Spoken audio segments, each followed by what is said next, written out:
When did you start collecting? What year did you start gaming? Be quiet, you're nothing but a fake gamer. These are just a few examples of the many messages I've received from one particularly persistent individual who I've come to think of as Officer Cinchman, a self-appointed enforcer of authenticity who seems convinced that unless I can present a notarized gaming CV and possibly answer a few security questions that I should not be speaking about this hobby at all. He's been doing this for months and potentially maybe even as much as a couple of years, demanding proof of my credentials as if there's like some governing body somewhere issuing licenses to talk about old video games on YouTube, and I suspect he'd quite like to see me in handcuffs too, which, while an amusing thought, is considerably less appealing when it's going to be him holding them. Jokes at his expense aside, the truth is, this video isn't for Officer Cinchman, and it certainly isn't to prove anything to him or to anyone else. It's about something much bigger, the bizarre state of online culture where sincerity is treated as suspicion and enthusiasm is questioned as performative, and passion is automatically assumed to be a cynical ploy. Somewhere along the way, some of us collectively decided that everything must be fake until proven otherwise, and that even something as simple as enjoying video games apparently requires an official explanation. But don't worry, if all of this sounds a little bit negative so far, it isn't going to turn into some self-pitying rant about how horribly I've been treated online. No. Far from it. This video is quite simply my way of answering Mr. Cinchman's question, no matter how blunt or entitled or abrasive his demands might have been. Ordinarily, I don't believe I owe complete strangers any kind of explanation, especially when their lack of basic manners makes them feel entitled to one in public. But for the sake of entertainment, and because it might actually be fun to lay it all out, I'm willing to make an exception this once. So, with that said, I am Lady Decade, and if you like your gaming content spicy, then hit that subscribe button, because today is the story of how I became a fake gamer. This is the story of Lady Decade. As I'll explain in depth later in this video, I spent a chunk of my working life in gaming retail, and that doesn't mean I can't still get you a deal today. Through this channel, you can grab 38% off the critically acclaimed Silent Hill F, 30% off Borderlands 4, and huge savings on titles like Stellar Blade, Final Fantasy Tactics, Black Myth Wukong, and countless more. So use my links below to unlock discounts on thousands of games and support fake gamer girls such as myself.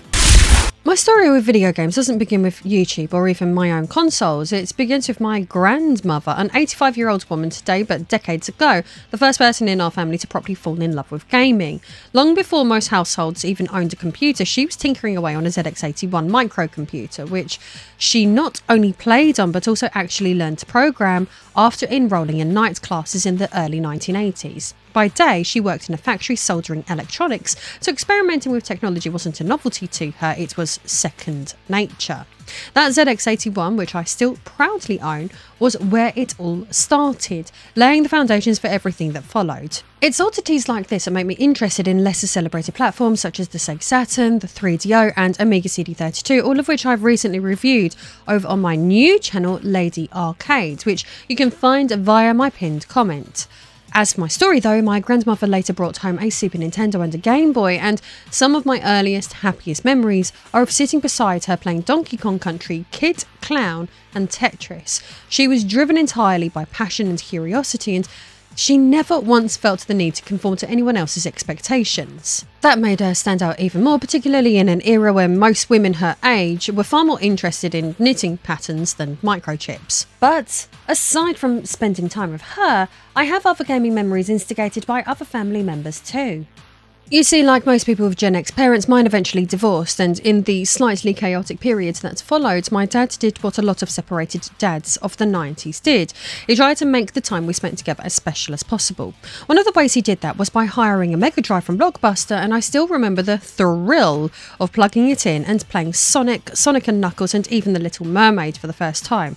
It was a small gesture in the grand scheme of things, but at the time it felt enormous, and a moment of escape and excitement at a time when everything else in life felt uncertain, and one of the first times I realised just how powerful games could be as a comfort.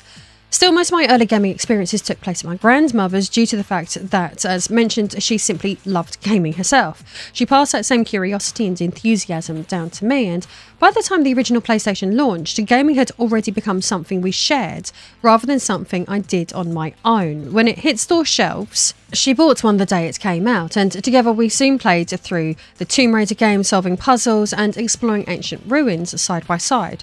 She would be the one who picked up PlayStation Magazine every month, and we would pore over the walkthrough guides and spend hours messing around with the demo discs that came stuck to the front.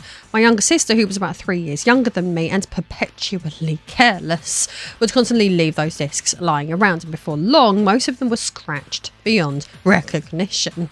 But as I'll explain, that didn't mean that I failed to cherish what I experienced from them. One of those demos, for example, contained a brief snippet of Silent Hill, and for reasons I don't fully really understand, that tiny taste of it gave me nightmares for weeks, and even now I can still remember the scratchy sound design, the thick fog, and that oppressive sense of dread that seemed to seep out of the screen. It was the first time a game had ever genuinely unsettled me, and I think it left a deeper impression than I realised at the time. But not all of the demos terrified me, because some became small obsessions in their own right. There were the Net Yaroze titles, those odd little indie projects created by amateur developers on Sony's special hobbyist kit, and then there was Cool Borders, which I played endlessly, convinced that I was the coolest person alive every time I managed to land a trick, and Klonoa, which is so cute, was another one that stuck with me because its whimsical art style and surprisingly emotional story left a lasting impression, even though I only had access to a short demo. Tombi was pure chaos, bright, silly, wonderful, strange, and I must have replayed that demo dozens of times, all the way through to the finish, each run revealing some new little detail that I'd missed before. And then there was Cooler World, which is still one of the most distinctive puzzle games I've ever played. The concept of guiding a beach ball through floating platforms sounds ridiculous on paper, but it was weirdly addictive. And I remember spending hours trying to perfect my runs, memorising every twist and turn. Each of those demos was a window into something bigger, because we didn't have endless new games to choose from back then, so I'd revisit them again and again and again, squeezing every drop of entertainment out of what were essentially tiny slices of larger experiences. Those discs weren't just throwaway freebies, they were my first real taste of gaming variety, and they taught me to appreciate the creativity and imagination that the medium once had to offer. My cousins, who were roughly the same age as me, were also a big part of shaping my early gaming experiences. They had a copy of Resident Evil 2 and loved to try to scare me with it whenever I visited, and it bloody worked. I absolutely hated it, and to this day I can't really play survival horror games myself. That said, I've developed a bit of a fascination with them from the sidelines. I often find myself watching full Let's Plays on YouTube and then disappearing down rabbit holes of lore videos, obsessively consuming information about games that I'm actually way too much of a coward to actually play. But as awesome as all of this was, I was still yet to own a console of my own. Eventually my nan upgraded to a PlayStation Slim, and I inherited the original PlayStation, which we had ironically covered in Resident Evil stickers. My mum, not being especially tech-minded, didn't realise I needed a memory card and showed no interest in actually wanting to buy me one, claiming they were too expensive to be worth it. She didn't see the value in paying out to save game progress, so I ended up replaying the first world of Rayman over and over and over until I could practically do it blindfolded. And one Christmas, my mum actually bought me a copy of Warriors of Might and Magic, which I despised, but that was balanced out by some truly wonderful games that I did actually play to death. Now, before I continue on, before recording this, I just looked up a Let's Play of Warriors of Might and Magic and have realised that I probably hated it because I was really rubbish at it. Because in retrospect, it actually looks pretty fun, and now I want to go find a copy of it and give it another go. Also, fun fact, it was developed by the 3DO company, which I looked at recently on my Lady Arcade channel, so subscribe to Lady Arcade. As for the other games that I owned as a child, I adored Croc, which remains one of my all-time favourites, and spent countless hours with 102 Dalmatians, Disney's Hercules, Gran Turismo Ridge Racer, Crash Bandicoot 2 and Dance Stage Euromix, which I played with the D-pad because, much like the memory card, no one ever bought me a dance mat either. I even had the Spice Girls game, which was and still is objectively dreadful, and a Sabrina the Teenage Witch game, which off the top of my head is called A Twitch in Time. And I adored both of those games back then. However, I did try to revisit Sabrina recently, and it turns out it's practically unplayable now, but childhood me thought it was amazing. At some point around this time period too, we also got a Game Boy Advance, well, my nan did, and I remember sinking hours into the Spyro game that she bought for it. One day, my stepdad came home from the local dump with a bag of discarded games he'd found, and in it was a copy of a game called Music, which let me pretend I was a superstar DJ, a moment that literally felt straight out of the Kevin and Perry movie.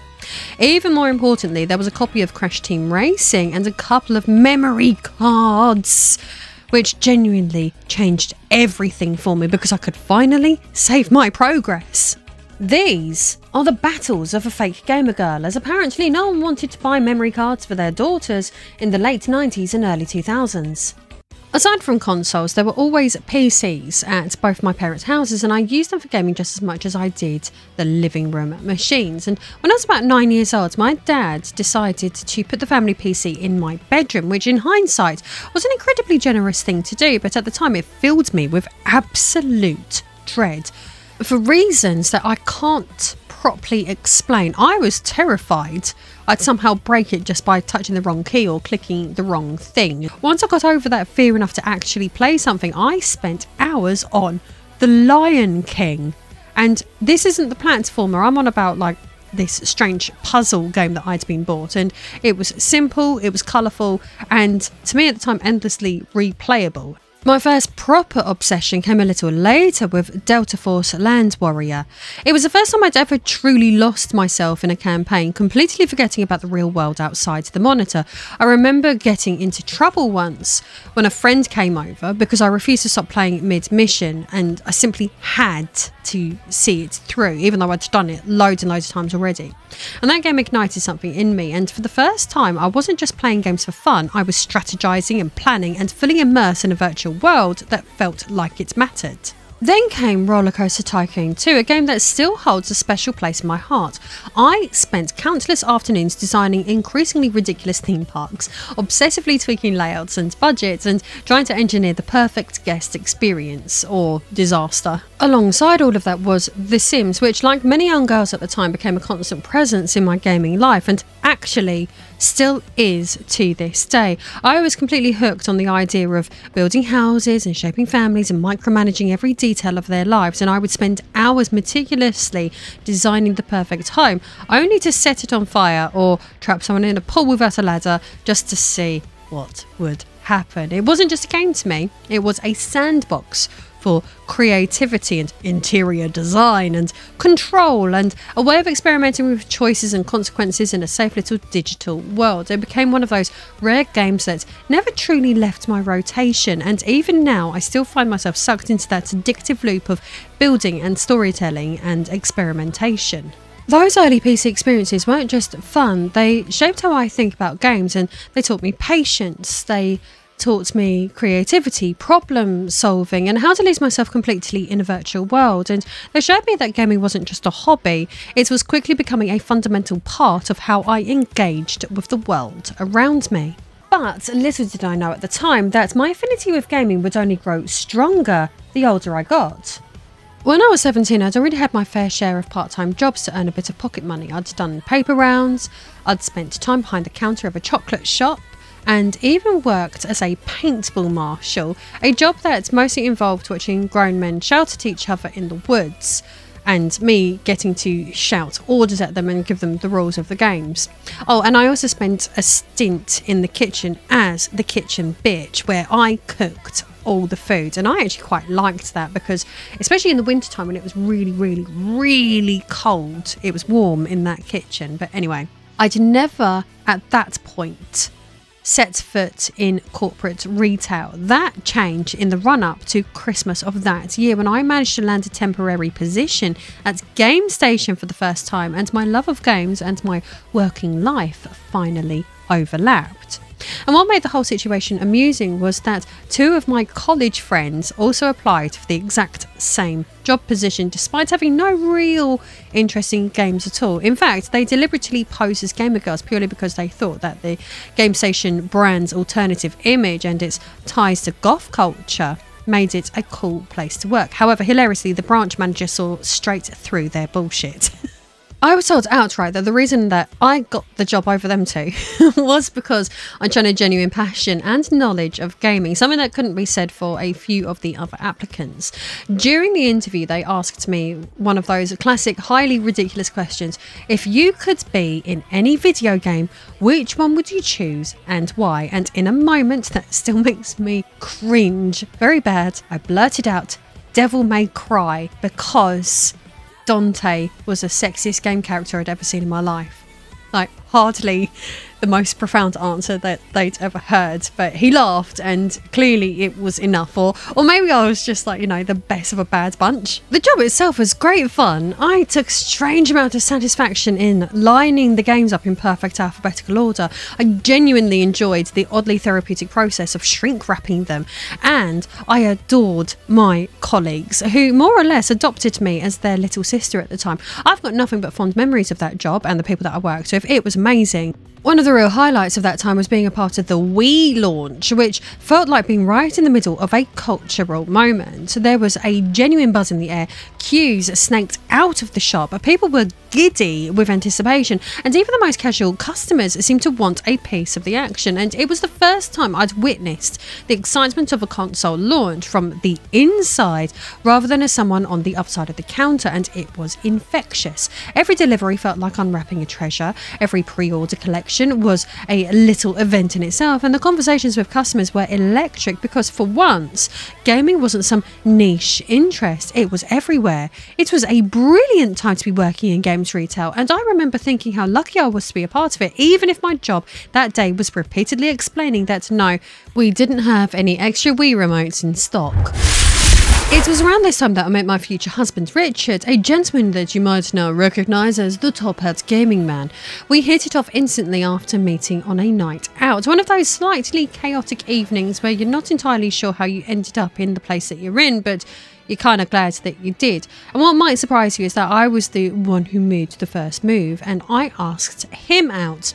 He tells people that it was fate, and I tell them it was me doing all the heavy lifting while he stood there looking confused with a pint of cider in his hand. In another little twist of fate that still makes me laugh, he actually wasn't all that into gaming when we first met. Like most people our age back then, he was far more interested in going out and drinking with his mates and spending a Friday night glued to a PlayStation 2. But once we realised it was something that we both enjoyed, nights out gradually turned into nights in, and before long we were bonding over games instead of bar tabs. And one of the first times that we stayed in together, we ended up playing the Wii, and that was when he started introducing me to a kind of fun that I hadn't even realised existed. No, get your head out the gutter. He introduced me to role-playing games. Get your head out the gutter. My gaming taste and palette changed forever when he lent me his copy of Final Fantasy X. Up to that point, I'd mostly stuck to platformers, races, and the odd action-adventure game, but this was something entirely different. It was richer and deeper and more emotionally involving than anything I'd played before. It was my very first JRPG, and I have never loved a game the way that I have loved that one. Everything about it captivated me. The sweeping cinematic story that felt like an epic novel come to life, the hauntingly beautiful music, the tactical depth of combat, and the way its characters lingered in my mind long after I put the controller down. I didn't just play Final Fantasy X, I lived it, and finishing it left a hole that no other game has ever left before. It wasn't just a brilliant piece of storytelling or a meticulously crafted world, it became a piece of my personal history, a benchmark against which I measured every other game after that. And from that moment on, my tastes began to evolve. I craved narratives with real emotional weights, complex worlds I could lose myself in, and characters who felt like companions rather than pixels on a screen. JRPGs became a permanent fixture in my life, but they also opened the door to a broader appreciation of what games could be. Even now, that hunger for meaningful, memorable experiences hasn't faded. I still find myself drawn to games that offer more than just mechanics, games that make me feel something, that pull me into their world and refuse to let me go. And right now, that's Like a Dragon Infinite Wealth, a game that is funny as fuck and has me laughing out loud one moment and then completely absorbed the next. It's proof that even decades into this hobby, I'm still chasing that same feeling that Final Fantasy X gave me all those years ago. The thrill of discovering that games can be so much more than I ever imagined. To some extent, I've always had a bit of a collector's instinct. I kept hold of every machine that my nan ever gave me, including that original ZX81, partly out of sentimentality and partly because I've never been very good at parting with things that I love. When Richard and I eventually moved in together, one of the first things we did was merge our collections. Admittedly, his was much bigger than mine at the time, which he still likes to smugly remind me of whenever we reorganise the shelves. But the truth is, we've built most of it side by side. Over the years, we've scoured car boot sales at stupid o'clock in the morning, blown more money than either of us would care to admit on eBay bidding wars, and had more than one "do we really need this" conversation that of course always ends up with us buying it anyway. What started out as a few shelves of nostalgia has slowly turned into something far more ridiculous, the kind of sprawling collection that makes visitors either stare in awe or quietly question our life choices. But for both of us, it's never been about hoarding plastic for the sake of it. It's about preserving a lifetime of memories, one cartridge and disc at a time. Now, when I get into something, I don't do it by halves. I go completely all in. And Dragon Ball Z is probably the most ridiculous example of that. Now, what started as a casual curiosity quickly spiraled into a full-blown obsession. I watched every single episode, every special, every spin-off movie, and by the end of it I could recite plot lines, character arcs and power levels like I was writing a dissertation on it. And the irony is that my mum had flat out refused to let me watch it when I was younger because she'd decided it was for boys, while at the same time happily letting me watch Totally Spies because it was for girls. And that little act of parental censorship clearly backfired, because by the time I got around to watching it properly, I approached it with the kind of obsessive enthusiasm that is usually reserved for people training for a PhD. It even led to one of my favourite pub stories. I once ended up in a conversation with a drunk bloke who clearly fancied himself as a bit of a Dragon Ball Z expert, and I absolutely wiped the bloody floor with him. Every time he tried to correct me, I hit him with a more obscure trivia until it became painfully obvious that I knew the series far better than he did. My friend had to console his bruised ego afterwards, and a few weeks later they actually ended up dating, which was a bizarre twist that still makes me laugh whenever I think about it, because actually he was a really lovely bloke, to be fair. And I don't think that he ever fully recovered from being out-nerded by someone he assumed wouldn't know a Saiyan from a salad. Because of our ever-growing collection and my husband's background in entertaining crowds as a professional wrestler, friends of ours kept insisting that he should try his hand at becoming a gaming YouTuber when the platform started to take off. Of course, if you want to make videos that look even halfway decent, you need someone behind the camera, and that's how I found myself stepping into that role. All those early episodes of Top Hat Gaming Man, the ones with him gallivanting around the world playing handhelds on camera, who do you think was holding the camera the whole time? And who do you think was constantly bouncing around ideas and shaping the content with him behind the scenes? I was involved with the channel from episode 1 in 2016 right up until today. What started out as nothing more than a fun little hobby, a way for us to share our love of gaming, document our travels and indulge in a shared creative outlet, slowly evolved into something much bigger. At first it was just Richard in front of the camera and me behind it, filming, planning ideas and helping to shape what Top Hat Gaming Man would eventually become, but as the channel grew and his audience steadily expanded, it reached a point where going professional wasn't just possible, it was the obvious next step. Around that same time, our lives changed in a far more significant way. We became parents. Suddenly, the idea of working from home wasn't just appealing, it was practical. If I were going to be there for our children as they grew up, then building something sustainable around the passion we already shared made perfect sense. Stepping in front of the camera myself felt like a natural progression rather than a dramatic shift, and it allowed me to channel years of knowledge, experience and enthusiasm into something that could grow alongside our family. What began as a pastime between two people with a shared love of games gradually turned into a career we could both build together, and for me, it was a way to cultivate that passion while also creating a future that's fit around family life. So that's why I ended up making gaming content for a living, despite the fact that I'm apparently a fake gamer girl. My history with the medium has fed into every era of my life as a child, a daughter, a granddaughter, a sister, a girlfriend, a wife, and even a mother, and yet I'm still expected to file a yearly report to the Internet Gaming Authority. It's hilariously absurd, really.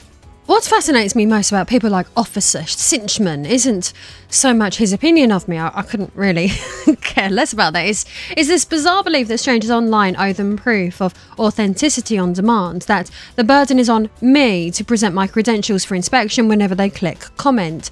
It's never been enough to simply state that you've been playing games your entire life or that you care deeply about the subject. They want chapter and verse, dates and receipts, a full audit of your history, and even then they'll usually find some reason to dismiss it. And this isn't something that only happens to women, though that's often the context people talk about. The truth is, the fake fan accusation gets thrown around at just about everyone these days. It's not difficult to understand how we got here because, in fairness, a lot of what people see online is fake. Entire cottage industries now exist purely to churn out content that's been scraped, repackaged and spat back out by algorithms that couldn't care less about quality. Bots pad out comment sections, faceless accounts pose as experts, and influencers will swear blind that something is the greatest product they've ever used right up until the second a competitor offers them more money. The inevitable consequence is that now people assume everything they see online is some kind of con, and everyone they encounter is trying to sell them something, push an agenda, or fake an expertise they don't actually have. A certain amount of skepticism is healthy. It's sensible to not take everything you read at face value and to question people's motives when money or influence are clearly involved. But what we now have isn't healthy skepticism, it's corrosive cynicism. We've gone from asking reasonable questions to assuming bad faith in everyone, and in the process we've traded a sense of neighbourly community for tribal timelines, where the only thing that matters is picking a side. The truth is, if my goal here was to simply build a big audience as quickly as possible, there are far easier and more reliable ways to do it than by talking about the history of old video games. Like, I could start a cleaning channel tomorrow and probably double my view count in half the time, simply by pointing a camera at some limescale and buying a few microfiber cloths. It wouldn't require years of accumulated knowledge, it wouldn't invite endless nitpicking in the comments, and I wouldn't spend entire afternoons buried in obscure Japanese interviews from 1996 trying to verify some forgotten sales figures for the Sega Saturn. But I don't do that because the truth is I don't enjoy cleaning. I have to clean. Obviously I have to clean, but I don't enjoy it.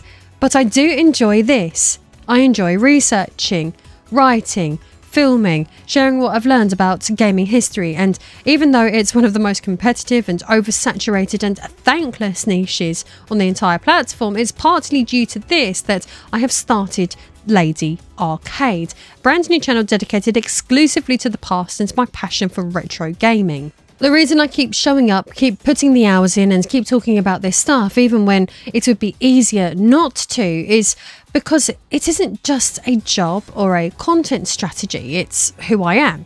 There are plenty of ways to work from home now, and it certainly doesn't need to be YouTube.